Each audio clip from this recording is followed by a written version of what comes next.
The world you know is a lie. The continents you trace on maps, solid, eternal, inevitable, are nothing but the wreckage of a drowning age. For 20,000 years, Earth was locked in ice, her oceans trapped in frozen walls higher than mountains, her coastlines stretched like scars across the planet. And then the thaw began. Ice split, water roared, seas rose not in centuries, but in brutal pulses, swallowing valleys, forests, cities of hunters. Beringia, gone. Doggerland, gone. 1,000 lost homelands erased in a silence more violent than war. Imagine what would happen if every shoreline you know began to sink, not tomorrow, but now. Men walked across Siberia into a land that would become America, believing the ground eternal beneath their feet, only for the ocean to come clawing back. Tribes watched the North Sea tear through their hunting fields, watched the Black Sea swallow their villages, watched the Mediterranean creep like a predator into their caves. What if it happened again? This was not a gentle shaping of geography. It was a massacre of land, a redrawing of Earth itself. The seas advanced like assassins, and the continents we cling to today are nothing but survivors of the flood. 26,000 years ago, Earth was a prison of ice. The last glacial maximum, the coldest grip of the last ice age, sealed the planet in a frozen architecture that dictated every movement of land, sea, animal, and human. Vast sheets of ice pressed down upon the continents, not fragile blankets, but towering masses of frozen weight, kilometers thick, heavy enough to bend the crust beneath them. The Laurentide ice sheet smothered North America beneath a shield of frozen silence, stretching from the Arctic deep into what is now the Midwest of the United States. Europe bore its own burden, the Fennoscandian ice sheet, spanning across Scandinavia, Russia, and northern Germany, its reach smothering valleys and rivers, its presence erasing all signs of soil and forest beneath a crushing white expanse.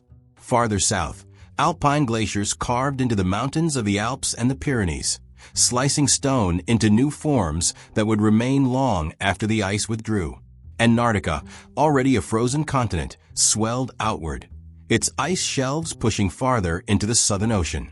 The world's oceans shrank as water became locked inside those colossal glaciers. Sea levels fell by as much as 120 meters.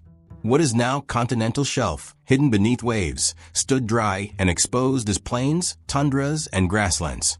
Coastlines reached far, beyond the lines traced on modern maps. The English Channel did not exist as water. It was dry land, a corridor of grass and rivers.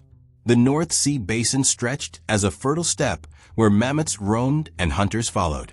The Persian Gulf was not a gulf at all, but a vast valley fed by the Tigris, Euphrates, and other rivers, a fertile region that could sustain life.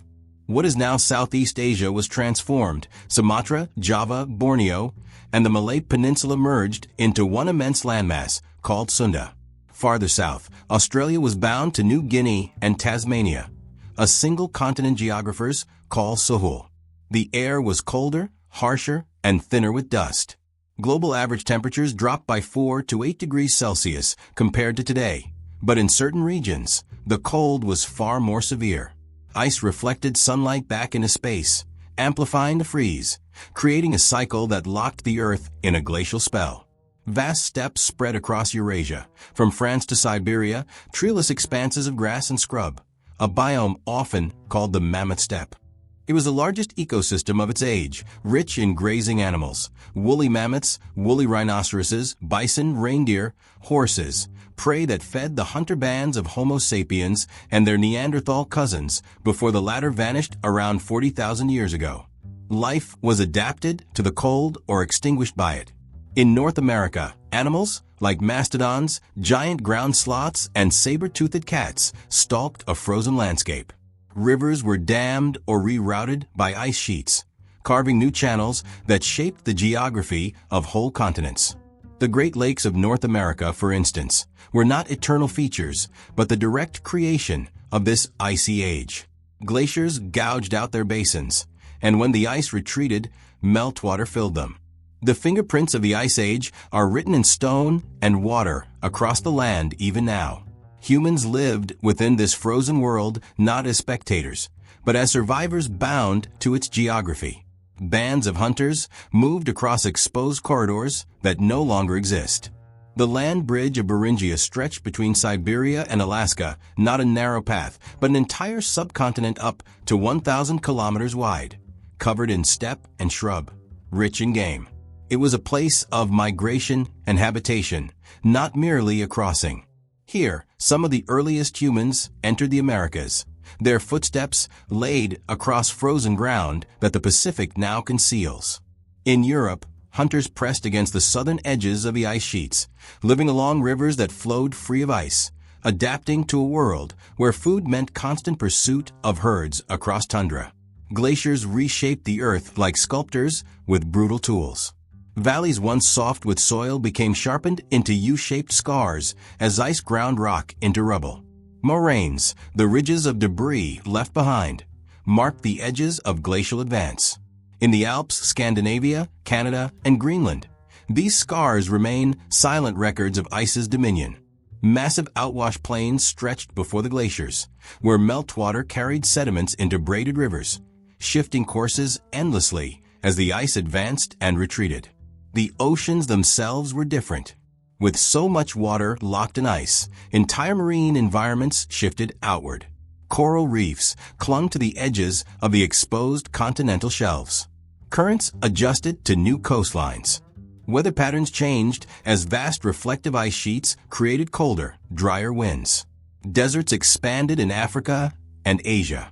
The Sahara, though already arid, grew larger and harsher under the rule of the Ice Age.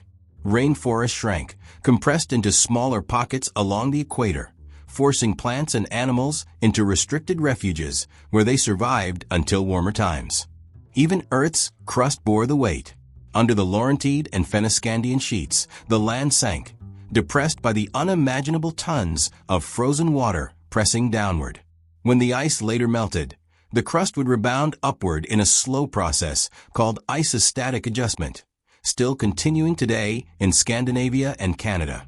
This was not simply a frozen pause in Earth's history, but an era of violent transformation, one whose consequences shaped the continents we recognize. The last glacial maximum was not uniform. Its grip varied by region, its reach dictated by geography and climate. In Asia, much of Siberia remained free of ice, not because of warmth, but because of aridity, too little snowfall to build glaciers. These cold, dry expanses supported the mammoth steppe. In contrast, the Himalayas grew vast glaciers that extended down their valleys. In South America, the Andes carried immense ice caps, while Patagonia lay beneath a sweeping expanse of frozen fields. Everywhere the earth bore the mark of that frozen dominion. The weight of silence was broken only by the crack of icebergs calving into seas, by the rush of meltwater carving through stone, by the endless winds carrying lust dust across Eurasia. Layers of that dust settled into thick blankets across China, feeding the Yellow River Basin with fertile soils that would one day sustain ancient civilizations. The Ice Age was not only cold, it was a relentless architect, preparing the foundations of human history in ways unseen at the time. What if it happened again? What if glaciers returned, advancing not in centuries, but in decades, swallowing farmland, cities, rivers?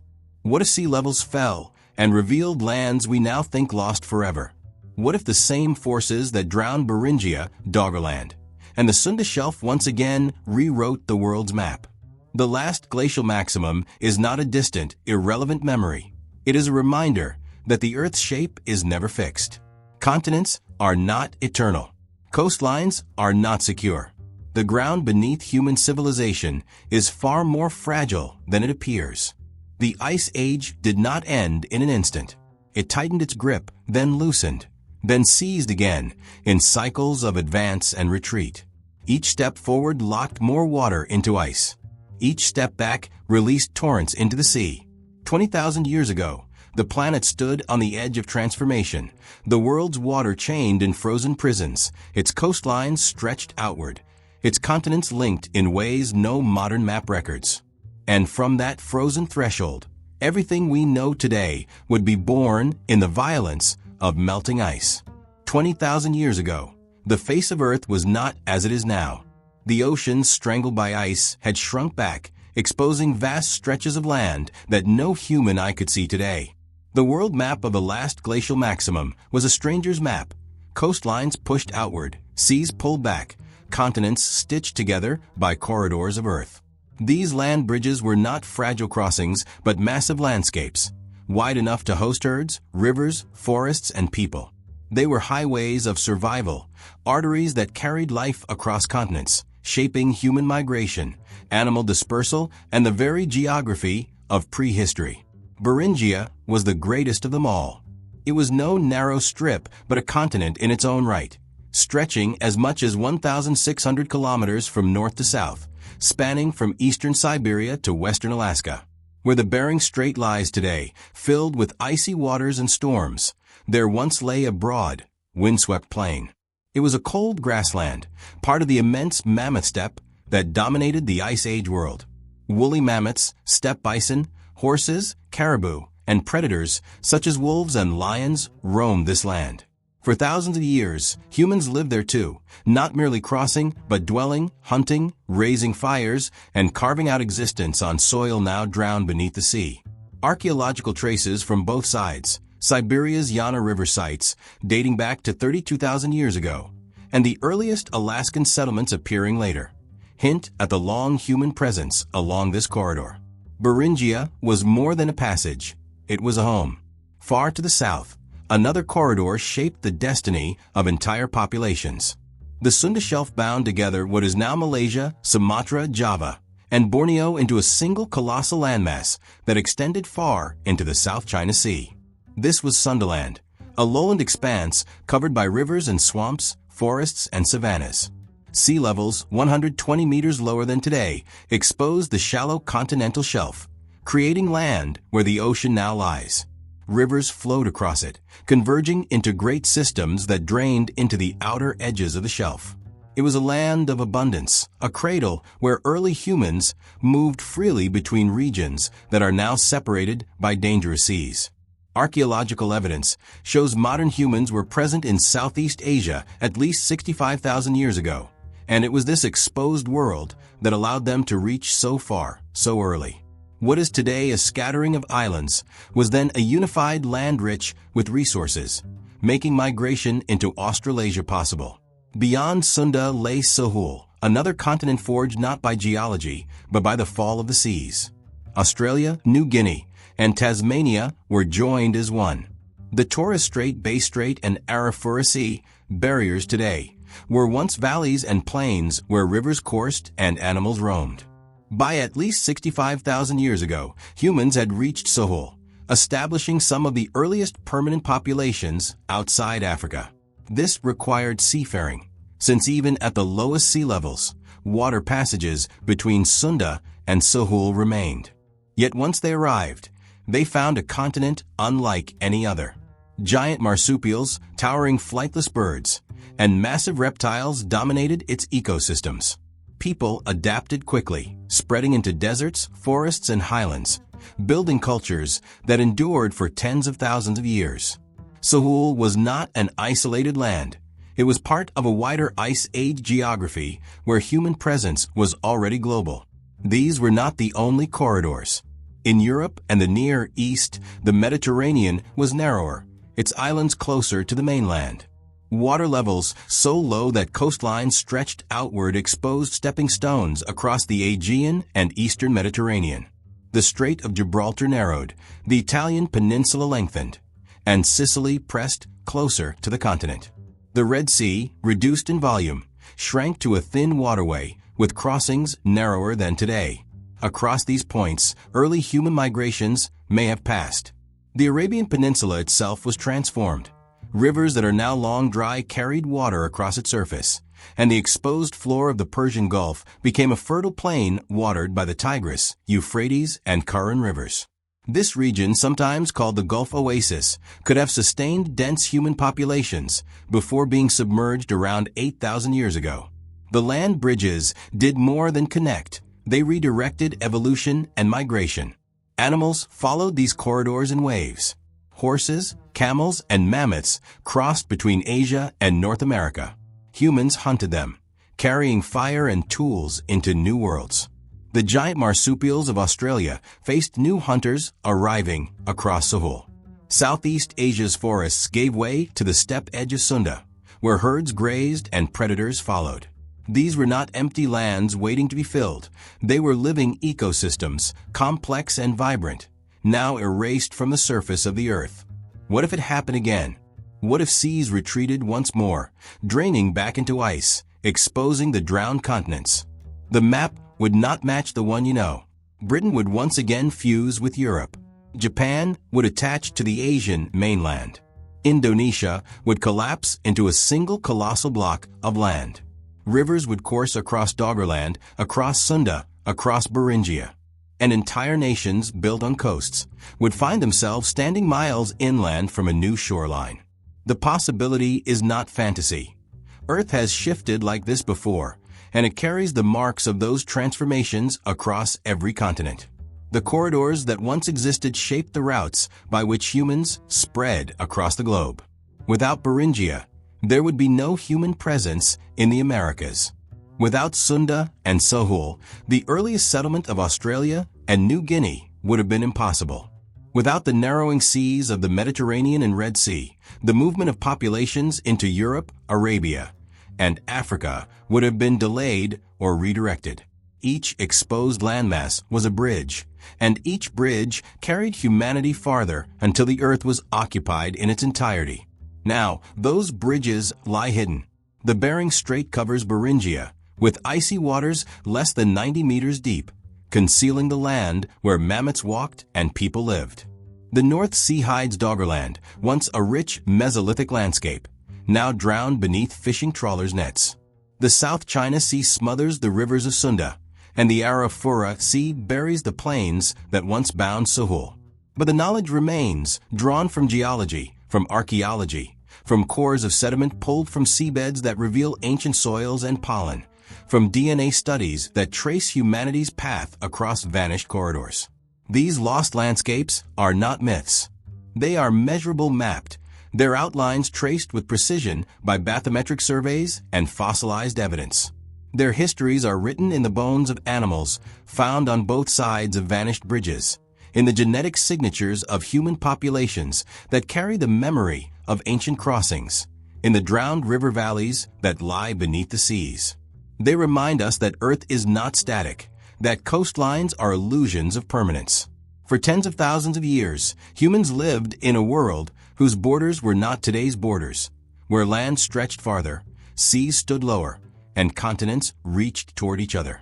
And in that fleeting arrangement, people walked paths now erased, carried by the land bridges of a vanished Earth. Human migrations in the Ice Age were not measured in borders or nations, but in steps, in tracks pressed into frozen soil, in footprints across lands that no longer exist. Every movement of Homo sapiens across the exposed corridors of the Pleistocene reshaped the human story. Lower seas created bridges of earth, and people seized them, pressing outward with urgency, not as explorers seeking novelty, but as survivors following herds, water, and the rhythm of seasons. By 65,000 years ago, modern humans were already pressing beyond Africa, their routes carrying them across the Arabian Peninsula into South Asia and beyond. Southeast Asia was no scattered archipelago, but a single vast landmass called Sunda, its rivers winding through dense forests, its plains rich with game. Here, bands of humans pressed eastward until they reached the edge of the known earth, where Sahul waited. The sea still stood between them, even in the time of lowered oceans, but the passages were narrower than today. They built rafts, simple yet sufficient, and crossed water gaps of dozens of kilometers. On the far side lay Sahul, a continent binding together what we now call Australia, New Guinea, and Tasmania. By at least 65,000 years ago, they had set foot upon this new land, leaving traces at sites like Majbeeb in northern Australia, where stone tools and pigments reveal their presence. The crossing to Sahul was one of the earliest displays of human seafaring, a testament to persistence and adaptation. Once there, they spread with astonishing speed, reaching deserts, forests, and coasts, building societies that endured into the present. Far to the north, Another migration unfolded millennia later. Between 20,000 and 15,000 years ago, humans crossed into the Americas. The corridor was Beringia, the exposed bridge between Siberia and Alaska, a vast expanse stretching over 1,000 kilometers. It was not an empty path, but a living land of grass, rivers, and animals, part of the wider mammoth steppe. Hunters moved across it in pursuit of herds, mammoths, bison, horses, carrying tools of stone and bone, adapting to the brutal cold. Archaeological and genetic evidence points to a period when populations lingered in Beringia itself, isolated for centuries by the walls of ice to the east and south. This Beringian standstill preserved genetic lineages that would later spread through the Americas. By around 15,000 years ago, with ice sheets retreating and corridors opening, humans pressed southward into the heart of the continents. Sites such as Monte Verde in Chile, dating to about 14,500 years ago, testify to their swift spread, evidence that once they entered, they moved with unstoppable momentum. What had happened that a small band crossing frozen ground could seed populations that would stretch from the Arctic tundra to the rainforests of the Amazon within a few thousand years? The Americas became populated not through conquest, but through persistence, step by step across landscapes freshly opened by melting ice. Europe too bore the mark of migrations across exposed lands. The North Sea basin was not a sea at all, but a rich plain known today as Doggerland. It extended from modern Britain across to Denmark and the Netherlands, a fertile world of rivers, lakes, and marshes, teeming with game. Mesolithic hunters made it their home, leaving behind traces of tools and settlements. Seasonal cycles carried them across these lands, hunting red deer and aurochs, fishing in rivers that now lie beneath waves. Doggerland was not marginal, it was central, a bridge that connected populations across Europe. By 8,000 years ago, rising seas had drowned it, leaving only fragments preserved beneath the waters of the North Sea. Yet for thousands of years before its submergence, it was a critical part of the human map, a landscape of life erased not by conquest, but by the ocean itself. The Mammoth Steppe, stretching from Western Europe to Siberia, was the great artery of human survival during the Ice Age. This treeless expanse of grass and shrub supported immense herds that moved with the seasons. Hunters followed them, crafting weapons from flint, spears hardened in fire, and later bows and arrows. Camps appeared along rivers and near cliffs where herds could be driven into ambush. The steppe was unforgiving, yet it sustained life in abundance. Humans adapted their movement to the rhythm of this land, crossing distances that today seem impossible without modern tools. Genetic evidence confirms the scale of these migrations. Populations spread, mingled, and split, carrying their lineages across continents. These movements were not random, but shaped by the geography of the Ice Age world. Land bridges dictated routes, and seas blocked others. Narrow gaps of water, such as those between Sunda and Sahul, became thresholds of human innovation. Vast plains like Beringia and Doggerland became highways of migration and settlement. The glacial maximum held people in place, ice walls trapping them in regions, while warming opened corridors that released them outward. Every rise and fall of ice and sea altered the human map, forcing adaptation, creating opportunities, and closing others. The archaeological record preserves fragments of these movements. Stone tools buried in ancient soils, footprints pressed into once wet ground, genetic traces woven into living populations. Each fragment tells of steps taken across lands now lost.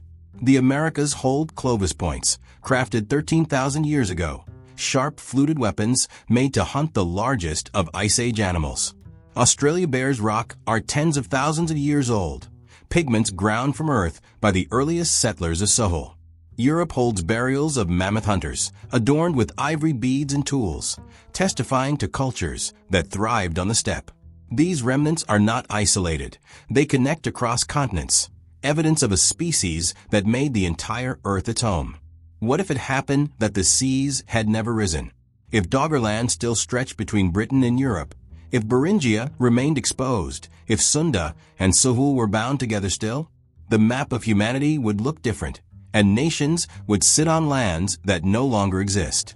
Yet the reality is that those bridges vanished, swallowed by water, leaving only traces. Humans walked them, lived upon them, and then watched them sink, forced to adapt again as the ocean reclaimed what it once gave. Migrations across the Ice Age map were not a single event, but a continual flow, shaped by the shifting geography of a frozen world. Each exposed land became a stage upon which survival played out. Beringia carried people into the Americas. Sunda carried them into Sahul. Doggerland carried them across northern Europe. The Mammoth Steppe carried them across Eurasia. These movements were vast, relentless, and defining, etching humanity's presence into every corner of the Ice Age Earth. Around 18,000 years ago, Earth began to change with a violence that no hunter, no herd, no glacier could resist. The great ice sheets, which had ruled for tens of millennia, started to crumble. Temperatures rose, slowly at first, then in sudden leaps that shattered the frozen order of the last glacial maximum. The Laurentide ice sheet in North America, once towering over 3 kilometers thick, began to retreat. The Fennoscandian ice sheet loosened its grip on Europe. Glaciers that had gouged valleys and dammed rivers broke apart, releasing torrents of water that ripped across the land. The Ice Age was ending, but it was not a gentle withdrawal. It was a collapse. The first great floods began with the melting margins of these colossal ice sheets. Vast lakes formed at their edges, trapped by ridges of ice and moraine. In North America, glacial Lake Missoula swelled behind an ice dam, and when that dam failed, it unleashed floods so powerful they carved the scablands of Washington state in a matter of hours. Glacial Lake Agassiz, larger than all the Great Lakes combined, sprawled across the center of the continent, its waters repeatedly surging into the Atlantic as the ice barrier shifted. Each release sent pulses of fresh water into the oceans, disrupting currents, reshaping climate, raising sea levels step by step. These sudden surges are recorded as meltwater pulses, sharp rises in global sea level that punctuated the long thaw. One of the most dramatic, meltwater pulse 1A, struck about 14,600 years ago. In less than 5 centuries, seas rose as much as 20 meters, drowning coastlines, submerging river valleys, and erasing plains that had sustained human populations for thousands of years. The land bridges that once bound continents began to shrink. Doggerland, once a broad expanse of grassland between Britain and Europe, felt the first bite of the sea. The Persian Gulf oasis, fertile and rich with rivers, began to drown. Across the world, the ocean reclaimed ground that people thought eternal. Yet this warming was not a straight path. Around 12,900 years ago, the climate turned sharply again. The Younger Dryas descended like a final gasp of the Ice Age. Temperatures plunged within decades, glaciers advanced once more, tundra spread, and the warming world was thrown back into cold. The cause is still debated. Some point to the sudden release of fresh water from glacial lakes, disrupting the Atlantic circulation. Others suggest a cometary impact, its debris clouding the sky. Whatever its origin, the Younger Dryas was abrupt and brutal. For 1,200 years, the promise of warmth was denied, and hunters in Europe and North America faced conditions almost as harsh as the glacial maximum. But the Younger Dryas was temporary. By 11,700 years ago, the cold lifted as swiftly as it had arrived. This marked the end of the Pleistocene and the beginning of the Holocene, the epoch in which humanity still lives. The final retreat of ice accelerated. The Laurentide sheet broke into fragments, leaving behind the Great Lakes. The Fennoscandian mass shrank into the glaciers of Scandinavia. In South America, the Andean ice melted from its valleys. Sea levels surge again, with meltwater pulse 1B between 11,500 and 11,000 years ago, raising oceans another 7 to 10 meters in just a few centuries. Valleys and coasts disappeared under waves. Lowland forests were drowned. Islands were carved from peninsulas. The flooding was relentless. In Southeast Asia, the great rivers of Sundaland, which had once drained into a vast exposed plain, were swallowed. By 8,000 years ago, what had been a single continental block was reduced to the islands of Sumatra, Java, and Borneo. To the south, Sahul fractured. New Guinea split from Australia, and Tasmania was cut off by the rising Bay Strait. In the North Atlantic, the final breach between Britain and mainland Europe occurred as the channel flooded. Doggerland, once a thriving landscape of hunters and gatherers, was reduced to marshes and then swallowed whole. What had happened that you stood on that land as the sea advanced? Each season the shoreline creeping closer, each generation forced to retreat inland, until the very memory of the land became a myth. Entire cultural landscapes, with their camps, their burial sites, their hunting grounds, were erased not by conquest, but by water. The rising seas of the great melting were as destructive as any war, a slow violence carried by waves. The scale of ice loss was staggering. At its height, the Laurentide sheet alone held enough water to raise sea levels by 120 meters. Its retreat reshaped drainage basins, rerouted rivers, and carved new landscapes. The Mississippi River system, swollen with meltwater, poured sediment southward, expanding its delta. In Europe, torrents from melting glaciers fed the Danube and the Rhine, reshaping their courses. In Asia, monsoon patterns shifted as the great ice masses shrank, turning once arid lands into fertile zones and pushing others into drought. The Earth was not just warming, it was transforming. For humans, these changes were both opportunity and threat. The release of fertile land from beneath ice created new territories to occupy. Retreating glaciers uncovered valleys in Scandinavia and North America that would one day support farming. But the drowning of coastal plains forced communities to adapt, abandon, or perish. Archaeological traces show this upheaval clearly. Camps that once lay inland are now found beneath meters of seawater, preserved as ghost sites along continental shelves. In the Arabian Gulf, traces of early settlement may still lie hidden beneath the sea. Off the coast of India, submerged river channels point to drowned settlements. The great melting was not uniform. In some places, ice lingered. In others, seas rose faster. Greenland and Antarctica, still cloaked in ice today, were then larger, their melt slower but steady. The Northern Hemisphere saw the most dramatic retreats, and with each collapse came fresh torrents. Some events were catastrophic in scale. Around 8,200 years ago, the sudden drainage of glacial Lake Agassiz sent a flood of fresh water into the North Atlantic, disrupting ocean circulation once again and plunging the climate into a brief chill. Even in the midst of warming, the threat of reversal was never far away. This was Earth in upheaval, ice shattering, water surging, coastlines rewritten. By the close of the Great Melting, the continents had taken on a shape that would be recognizable on a modern map. But for the people living then, the transformation was not cartographic. It was immediate, relentless, inescapable. Valleys they had hunted in were gone. Shores they had fished along were drowned. Routes they had walked for generations lay buried under rising seas. The Ice Age had ended, not in silence, but in flood. The world humans inherited was carved from its collapse, the final retreat of ice, giving shape to the lands and oceans that remain today. Yet beneath every coastline lies the memory of a world drowned in the Great Melting, a reminder that the boundaries of continents are not eternal, but fragile lines in the tide of Earth's shifting climate. There was a time when the North Sea was not a sea at all.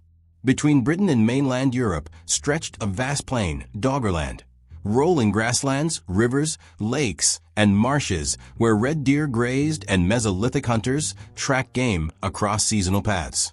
This was no marginal land, but a heartland, rich in resources, feeding and sheltering entire cultures after the Ice Age. From roughly 10,000 to 8,000 years ago, it was alive with human presence. Flint tools, barbed bone harpoons, and remains of dwellings now dredged from the seabed testify to its habitation. Yet as the glaciers melted and oceans surged, Doggerland shrank. Each generation saw the waters creep closer. By about 6,500 years ago, most of it lay drowned, reduced to scattered islands before vanishing altogether. What did it happen that your entire world was consumed not by invaders, but by the sea itself, erasing the very ground beneath your feet? Doggerland was not abandoned, it was lost. The drowning of Doggerland was only one act in a global pattern. Far to the east, the Black Sea became the stage of another flood that has fueled debate for decades. Around 7,600 years ago, as Mediterranean waters rose higher than the Black Sea basin, a catastrophic breach may have occurred at the Bosporus Strait. Geologists William Ryan and Walter Pittman first advanced this theory in the 1990s, suggesting that seawater cascaded in with a force 200 times greater than Niagara Falls, raising the Black Sea by several meters in just months, drowning valleys, villages, and fertile plains. Sediment cores taken from the seabed support sudden salinity shifts at this time. Other scholars argue for a slower, more gradual transgression, but the effect was undeniable. Freshwater habitats became saltwater, shorelines vanished, and communities that had lived on those coasts were displaced forever. Oral traditions of great floods in the region may echo these events, carried through generations as cultural memory of a land erased. The Mediterranean itself hides other drowned worlds. Coastal settlements of the Neolithic have been found beneath its waters, preserved in silence. Pavla Petri, off the coast of Greece, dating back to at least 2,800 BCE, is one such example. Stone streets and foundations lying just meters below the waves. But far older are the lands lost when sea levels rose thousands of years earlier. During the last glacial maximum, the coastline of the Mediterranean stretched much farther outward, exposing fertile plains that no longer exist. As the Holocene seas advanced, valleys that once carried rivers into the basin became submerged, transforming into gulfs and inlets. The Adriatic Sea, now separating Italy and the Balkans, was once a flat, habitable plain where rivers like the Pua and the Neretva converged. People hunted, fished, and likely settled there until the rising tide swept it away. To the southeast, the Arabian Gulf holds another drowned landscape of immense importance, the so-called Persian Gulf Oasis. Between 75,000 and 8,000 years ago, the Gulf Basin was not filled with water, but with rivers, wetlands, and lakes. The Tigris, Euphrates, Karun, and Wadi Batin all emptied into this lowland, creating an ecological corridor teeming with life. Archaeologists and geologists suggest it may have been a refuge for human populations during harsh Ice Age climates, a zone where resources were abundant when surrounding lands were arid. Then, as global sea levels surged after 10,000 years ago, the waters of the Indian Ocean advanced, drowning the oasis step by step until by about 6,000 years ago, the Gulf reached its present form. The idea that some of humanity's earliest agricultural or cultural developments may have roots in this drowned basin lingers as one of the most provocative questions in archaeology. Even farther east, the South China Sea conceals another vanished world. During the last glacial maximum, when sea levels stood roughly 120 meters lower than today, the exposed Sunda Shelf connected mainland Southeast Asia with Sumatra, Java, and Borneo. Where today there is ocean, then there were wide plains, braided rivers, and coastal estuaries that supported vast ecosystems. These lands linked human populations, allowing movement, trade of stone and shell, and expansion across territories. When the seas rose, beginning around 14,000 years ago and continuing for millennia, the shelf was slowly inundated. By about 7,000 years ago, much of the shelf had drowned, leaving only the islands we see today. Geological surveys reveal buried river valleys beneath the seafloor, ancient drainage networks now invisible, but once vital arteries of life. What had happened that beneath every ocean there lies a record of lost lands, entire regions that once carried the weight of human footsteps, but are now sealed away under silt and tide? Submerged valleys and riverbeds mapped with sonar tell of landscapes every bit as real as modern Europe or Asia. The continental shelves that fringe the world's landmasses are graveyards of human history, drowned archives of migration, hunting, settlement, and survival. From the English Channel to the Bay of Bengal, from the Gulf of Thailand to the Caribbean, traces of these lands remain hidden. Archaeological evidence dredged from the seabed, tools, bones, hearthstones, serve as fragments of testimony to a world swallowed by the post-glacial seas. The vanishing of these lands was not a sudden apocalypse, but a relentless force pressing forward. Season by season, century by century. Rivers shifted course, wetlands turned to estuaries, camps were abandoned, and coasts retreated. For those living at the time, the change was immediate and tangible, a shoreline creeping inward year after year, forcing decisions of adaptation and migration. Human history has always been shaped by land, but here the land itself betrayed those who depended on it, dissolving into water without defense. The drowned plains of Doggerland, the inundated basins of the Black Sea, the lost rivers of the South China Sea, and the sunken oasis of the Gulf are not myths. They are buried truths of a world transformed by the last great warming. 8,000 years ago, Britain was not an island. It was still tethered to the mainland of Europe by Doggerland, that vast stretch of plains and marshes across what is now the North Sea. People walked from the continent into what we now call England without crossing water. They carried stone tools, fire, and memory across a landscape that no longer exists. But as the Holocene seas advanced, the final breach came. Rivers turned into estuaries, estuaries into straits. By around 6,200 BCE, the rising waters had consumed the last lowlands. Britain was severed from Europe, and Ireland too was cut loose, isolated by the advancing Atlantic waters. What had happened that your homeland became unreachable in a single generation, separated by a barrier no one could cross without new invention? The coastlines of the British Isles were carved not by war or treaty, but by a drowning so vast it redefined identity itself. The Mediterranean told the same story in different form. During the last glacial maximum, Europe and North Africa were not divided by the same blue expanse we know today. With sea levels 120 meters lower, the distance was narrower, the passages between continents more forgiving. Plains stretched farther south from Europe, and northern Africa's shores lay exposed, widening connections across the basin. But as the ice melted and seas surged, the waters filled those narrowing gaps. By the early Holocene, the Mediterranean expanded to its current scale, cutting Europe and Africa apart in a way that would shape millennia of history. It was not geography as we know it, fixed and eternal, but geography in motion, reshaping human contact. The straits at Gibraltar widened. Islands emerged as fragments of higher ground, Sicily, Sardinia, Cyprus, while lowlands disappeared forever. The water itself became a frontier, a boundary that forced new technologies of navigation, trade, and conflict. Far to the north and east, the Bering Strait was closing. During the Ice Age, Beringia had been a land of grass rivers and steppes stretching nearly 1,000 kilometers between Siberia and Alaska. It was a continent-sized bridge that allowed plants, animals, and humans to cross freely. For tens of thousands of years, mammoths roamed its plains, hunters followed in pursuit, and entire communities thrived in a corridor that no longer exists. But as the glaciers receded after 18,000 years ago, the oceans pressed inward from both sides. By roughly 11,000 years ago, the waters of the Pacific and Arctic finally met, and the land bridge was swallowed.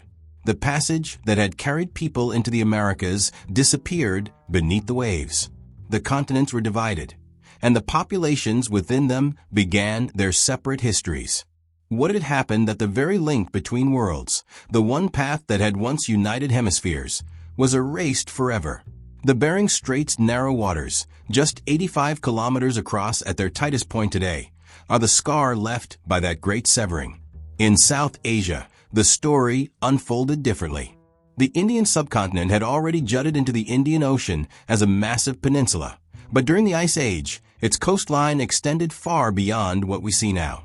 With seas locked in ice, the Bay of Bengal and Arabian Sea retreated outward, exposing broad continental shelves, fertile lands, and river deltas much larger than today. Human populations lived along these ancient shores, building camps, hunting, and fishing on ground that is now submerged. But as the Holocene seas advanced, the shoreline crept steadily inland. Between 10,000 and 6,000 years ago, the coasts of India were transformed, with the Arabian Sea pushing deep into Gujarat, the Bay of Bengal swallowing plains, and Sri Lanka being severed from the mainland. By around 6,000 years ago, the Indian shoreline stabilized close to its modern form. The harbors and river mouths we know today, the Ganges Delta, the Indus Coast, the Kerala lagoons, are all shaped by this moment of stabilization when the ocean's assault slowed, leaving behind the boundaries that remain. The reshaping of coastlines was not uniform, nor was it merciful. Each region bore its own violence. In northern Europe, the sea split land into islands. In the Mediterranean, it widened gulfs and carved cultural frontiers. In the far north, it drowned an entire continent-sized bridge, isolating the Americas. In the south, it swallowed deltas and ancient camps, forcing entire populations inland. Everywhere, the ocean pressed against humanity, dictating where people could live, hunt, fish, and settle. These were not gradual changes seen only in geological time. They were lived experiences, measured in footsteps and shorelines remembered, in hunting grounds that became tidal flats, in paths to neighbors turned into uncrossable waters. Archaeological traces bear witness to these transformations. Stone tools dredged from the North Sea floor mark where Doggerland once stood. Submerged riverbeds in the Mediterranean basin reveal valleys that once drained entire regions. Shell middens and heartstones off India's western coast show habitation before the seas arrived. The story of rising waters is written not only in geology, but in human absence. Lands once inhabited, but now unreachable beneath meters of salt water. What did happen that our present coastlines are only survivors of a larger world? Fragments of a map that has been drowned. The Earth of 20,000 years ago was a different planet, one whose continents extended far beyond their modern boundaries. The coasts we take as permanent are, in truth, scars of a last great transformation, lines drawn not by politics or conquest, but by the relentless hand of water advancing against stone. The Britain that stands apart, the Mediterranean that divides, the strait that isolates America, the shores of India hardened into permanence. These are the outcomes of a war between land and sea, a war fought in silence, yet devastating enough to reshape the human world forever. As the Ice Age ended and the seas advanced, humanity faced a world that was collapsing at its edges. Plains vanished, valleys drowned, and rivers shifted course. Yet people did not vanish with the land. They adapted, reshaped their survival, and in doing so, forged the foundations of the societies that would follow. Where once herds of mammoth and bison had roamed on exposed shelves, the ocean now pressed inland. Hunting grounds disappeared, but new opportunities appeared in the waters themselves. Fishing and seafaring became lifelines, not luxuries. Nets were knotted from plant fibers, hooks carved from bone, and boats carved from logs or stitched from hide. The ocean, once a boundary, became a highway of survival. What had happened that every retreat of land was answered by a step onto the sea? Japan's Jaman culture stands as one of the clearest testaments to this transformation. Beginning around 14,000 years ago, these communities thrived along shorelines that were anything but stable. They mastered the harvesting of shellfish, fish, and sea mammals, leaving behind vast shell middens, heaps of discarded shells and bones that mark their presence even today. The Jaman lived through the great pulses of sea level rise, which swallowed their settlements again and again. Archaeological remains of Jaman villages lie submerged beneath modern bays, buried under meters of water. These were not failed settlements, but resilient ones, people returning to the shore despite the ocean's encroachment, reshaping their lives to match the shifting line where land met sea. Their cord-marked pottery, some of the oldest in the world, was not just a tool for storage, but a symbol of permanence against a landscape that refused to remain fixed. Thousands of kilometers away, in the Indian subcontinent, the rising seas also claimed land where early cultures had lived. Off the coast of Gujarat near modern Varka, structures lie submerged beneath the Arabian Sea. Their interpretation remains debated. Some argue they are remnants of natural formations, others that they mark ancient habitation sites dating back several millennia. Yet the broader truth is undeniable. The subcontinent's ancient coastlines are today buried underwater. During the late Pleistocene and early Holocene, people settled along shores that extended far beyond the modern line. As the seas pressed in, those settlements were abandoned to the tide. What was once land is now seabed, holding secrets of human habitation erased from sight. This transformation was not confined to coasts. Rivers themselves were torn apart and rebuilt by the Ice Age's end. The Nile, which today winds predictably from the highlands of East Africa to the Mediterranean, was shaped by meltwater pulses. During wetter phases between 14,000 and 6,000 years ago, rainfall across the Sahara swelled its tributaries.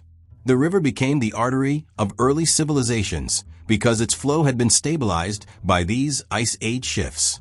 Without those changes, the fertile floodplains of Egypt may never have existed in the form that nurtured pharaohs and kingdoms. In South Asia, the Indus and Ganges rivers were likewise children of glacial hydrology. As the Himalayas shed their ice, meltwater carved valleys and spread fertile alluvium across the plains. Seasonal floods created soils rich enough to sustain agriculture millennia later. By around 7000 BCE, communities along these rivers were already building permanent settlements, made possible because Ice Age rivers had carved their landscapes into abundance. The Indus, fed by glacial melt, cut a course through arid lands, allowing life where deserts otherwise dominated. The Ganges carried Himalayan waters into plains that became cultural heartlands, defining the geography of later civilizations. Farther east, the Yellow River bore the mark of Ice Age shifts. Fed by glaciers of the Tibetan Plateau, it carried vast amounts of loess, fine, wind-blown sediment, downstream. This sediment built the fertile soils of northern China, but also made the river volatile, shifting its course across broad floodplains. It was both lifeline and threat, a river created by Ice Age winds and Ice Age ice, dictating where ancient Chinese societies would rise. What had happened that the very rivers on which civilization depends are themselves the product of glacial retreat and shifting climates? Adaptation to this unstable geography was not passive. It demanded innovation. Fishing became more than sustenance. It became a science. Coastal peoples learned tidal rhythms, fish migrations, and the habits of shellfish. They built traps from stone, weirs from wood, and boats able to reach farther than before. In the Mediterranean, rising seas forced people to master seafaring to move between newly separated coasts and islands. By 600 BCE, maritime trade was already shaping cultures from Greece to Anatolia. In Southeast Asia, the flooding of the Sunda Shelf forced human groups onto islands, creating societies connected not by land but by water. Canoes and outrigger vessels were not just tools of movement, but necessities for survival in a drowned world. The archaeological record is filled with fragments of this adaptation. Bone harpoons from northern Europe, dated to around 10,000 years ago, show the precision of early fishing tools. Shell middens across Japan, Korea, and Scandinavia revealed diets increasingly tied to marine resources as land shrank. Stone fish traps in places like Denmark and the Arabian Peninsula testify to communities who engineered the sea itself into a resource. Even myths and oral traditions echo this shift. Stories of floods, drowned lands, and seas claiming what once was home. These were not mere tales, but memory encoded in culture, reminders of a time when geography itself betrayed stability. The ocean was not simply an enemy. It was also an invitation. What had happened that in losing land, humanity gained the sea? Shrinking territories forced contact across waters. Communities that once would have walked to neighbors now sailed to them, bringing exchange, language, and culture across distances that once were plains. The seafaring that arose in this period laid the groundwork for the later great expansions of humanity. The Austronesian migrations across the Pacific, the trade networks of the Mediterranean, the riverine civilizations of Egypt, India, and China. Every shoreline today carries the legacy of this transition. Beneath modern bays lie drowned settlements of the Jaman. Beneath the Indian Ocean, traces of lost coasts wait in silence. Along the Nile, Ganges, Indus, and Yellow, fertile valleys still bear the marks of Ice Age melt. The very survival of humanity after the Great Thaw was tied to adaptation, turning loss into resilience, rivers into civilizations, and seas into pathways. The Ice Age ended, but its waters never stopped shaping the lives built upon its new world. The Ice Age has never truly ended. Its shadow lies etched into the map of the present, shaping every border of sea and land, every migration that carried humanity across the globe, every resource that defined survival. When the vast ice sheets began their retreat around 20,000 years ago, the world as it exists today was carved out of their absence. Continents were not simply where they are now. They were sculpted by glaciers grinding stone into valleys, by seas reclaiming plains, by rivers fed from collapsing walls of ice. The Earth before the melt was not the Earth now. Entire coastlines are ghosts of that frozen era, and the legacies of its changes are imprinted into modern life. What had happened that the landscapes people take for permanent are in truth the aftershocks of ancient thaw. The continents themselves were bound by the choices of the Ice Age. During the last glacial maximum, when ice reached its peak around 26,500 years ago, sea levels were more than 120 meters lower than today. Land bridges tied the world together. Britain was not an island, but a peninsula of Europe, connected through the stretch of Doggerland in the North Sea. The Americas were not cut off but joined to Asia through the Bering Land Bridge, a corridor of tundra and steppe linking Siberia to Alaska. Australia, New Guinea, and Tasmania formed a single massive continent, Sahul, stitched together by exposed continental shelves. Migration routes that would have been impossible in the modern map were open highways of Earth. The global distribution of humanity was written into existence by the shape of those bridges, and their disappearance locked people into the regions where they had settled. The Bering Land Bridge stands as the most striking example. Between 20,000 and 11,000 years ago, it stretched nearly 1,500 kilometers wide in places, a vast plain of grassland where mammoth, steppe bison, and caribou roamed. Humans walked across this land into a continent no one had yet occupied, carrying stone tools and fire into new frontiers. When sea levels rose and the bridge drowned around 11,000 years ago, the Americas were sealed off. The descendants of those first crossings were left isolated, shaping civilizations from the Olmec and Maya to the Inca, without contact with the Old World for millennia. What had happened that one bridge could open the way for millions of lives, then vanish, leaving a hemisphere cut off in silence? Europe, too, carries the mark of that ancient severing. Britain and Ireland were once extensions of the continent, their hills flowing into what is now seabed.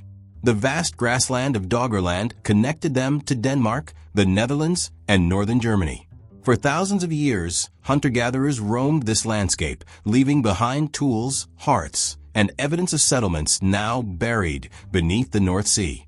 Around 8,200 years ago, a catastrophic flood caused by the breaching of glacial lakes in North America sent torrents of meltwater surging into the Atlantic. Sea levels rose abruptly, drowning Doggerland, isolating Britain, and reshaping the political and cultural geography of Europe forever. The Mediterranean was remade in similar violence. During the Ice Age, its level was far lower, and coastlines extended outward by kilometers. Rising seas consumed coastal plains and carved the shorelines we now recognize from Spain to the Levant. The separation of Europe from North Africa was reinforced by this shift. The narrowing of the Strait of Gibraltar became a hard divide. Where once communities could have lived on continuous land across the basin, they were now split by water. The basin itself was not just coastline, it was crossroads, and its flooding forced the invention of seafaring, pushing people to adapt not by retreat, but by taking to boats. South Asia's modern form was also defined by the Ice Age's retreat. The Indian subcontinent's coastlines reached far beyond their present limits until around 6,000 years ago, when rising seas stabilized. Ancient rivers fed by Himalayan meltwater carved fertile plains. The Ganges, Indus, and Brahmaputra carried silts laid down in those very centuries, soils that remain the foundation of agriculture even now. The flooding of the coastal shelf not only drowned early settlements, but locked India into its modern outline, shaping the limits within which its civilizations would rise. Even resources are legacies of this frozen era. Vast coal and oil deposits, trapped in sediments reshaped by glaciers, became the engines of modern industry. Freshwater reserves, locked for millennia in ice, were released into aquifers and river systems. Fertile lush soils in China, carried by Ice Age winds and deposited across the plains, became the cradle of agriculture along the Yellow River. The very prosperity of modern civilizations rests on what the Ice Age sculpted and abandoned. The past, however, does not remain frozen. Today's climate change echoes those ancient transformations, but at a pace the Ice Age never knew. When glaciers collapsed 12,000 years ago, the rise of seas was immense, but stretched across centuries. Now, in less than 2 centuries, modern warming threatens to push seas upward at rates comparable to the catastrophic pulses that drowned Doggerland or cut Britain adrift. What if it happened that the world is reliving the trauma of the past, compressed into a human lifetime? Cities built on the coast, New York, Shanghai, Mumbai, Lagos, stand where ancient shorelines once receded. The melting of Greenland and Antarctica is no different in principle than the melting of Laurentide or Fennoscandian ice sheets that once buried continents. The same forces are at work reshaping maps, displacing populations, demanding adaptation. The memory of the Ice Age is not just history, it is a mirror. The continents where nations rise and fall, the coasts where economies thrive, the rivers that sustain billions, all trace their existence to that frozen epoch. Migration paths that set humanity's dispersal, resources that fueled civilizations, and boundaries that define modern nations are the residue of glaciers that retreated long ago. The Earth has been here before. The difference now is the speed. The same ancient mechanisms, accelerated, drive the present. And the land that people assume to be permanent carries within it the certainty of change, written first in ice and released in water, a process that has never ceased.